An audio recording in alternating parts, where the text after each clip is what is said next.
Well, let's kind of talk about the 49ers because like we talked about them a lot last week. We kind of talked about what Trey Lance, can do. And after watching, like, I'm sold, man. After like one, like I don't want to get carried away, but like I already kind of thought the upside was there, and I don't like. I think last week I said that Trey Lance doesn't necessarily have to be like a good quarterback in order for that offense to be like he doesn't have to be great for that offense to be good. And I think like after thinking about it a little more, like I think it's kind of the other way around, where Trey Lance has to be like super bad in order for that offense like not to work. And I think like that's kind of where I am too, because that upside is obviously going to be there. And with the amount of like just easy options that are going to be in that offense, and then just going like that Danny Gray touchdown like really stands out to me, right? Because they use pre-snap motion beforehand. Gray's inside, then moves Gray's on the outside, then they move one of their tight ends to the outside. And because Packers were in zone, and that moved a corner over to the tight end outside. And like, that's a mismatch that like teams want to do. Like, that's why you use motion in that way. But the 49ers, like that's not something they needed to take advantage of, because like having, and then it had Gray on his safety the inside.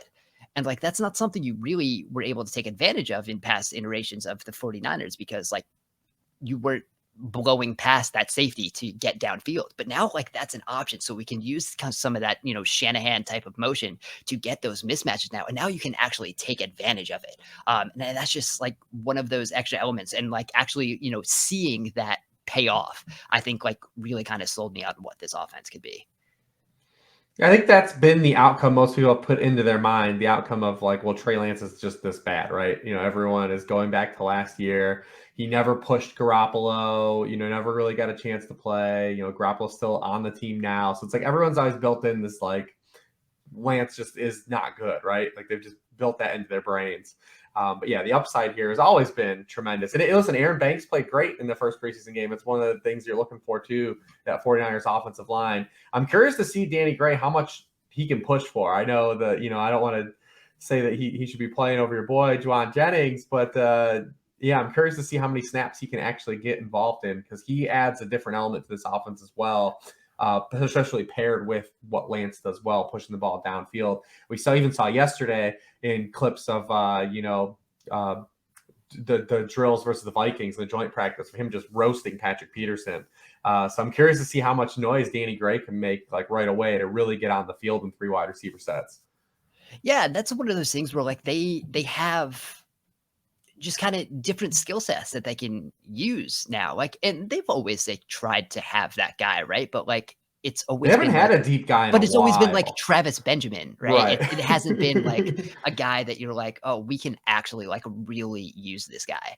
And that's kind of what Danny Gray. So like, I don't think he's going to be like a reliable, the third wide receiver for them. But like when you rotate him in, and that, adds that other element. So I just think that the way this team can just evolve from like what it has been, still have a lot of those just easy schemed up Shanahan type things in the offense. And I think that's going to help Trey Lance. And then what he like adds on top of that. So just like, I think all I really need to do is just like see it in practice, like happen once. And like, that's what it is. Right. And like we talked about it on last week's episode, like Trey Lance, like his completion percentage was like 10% below what Garoppolo was, but their EPA per play was like almost completely identical. Trey Lance was actually a little higher, and obviously small sample, but like that just kind of showed what, even when you're running with the variance, because there's so many higher upside plays, and seeing it like actually happen and play out, I think. And then there were some timing issues. There was one other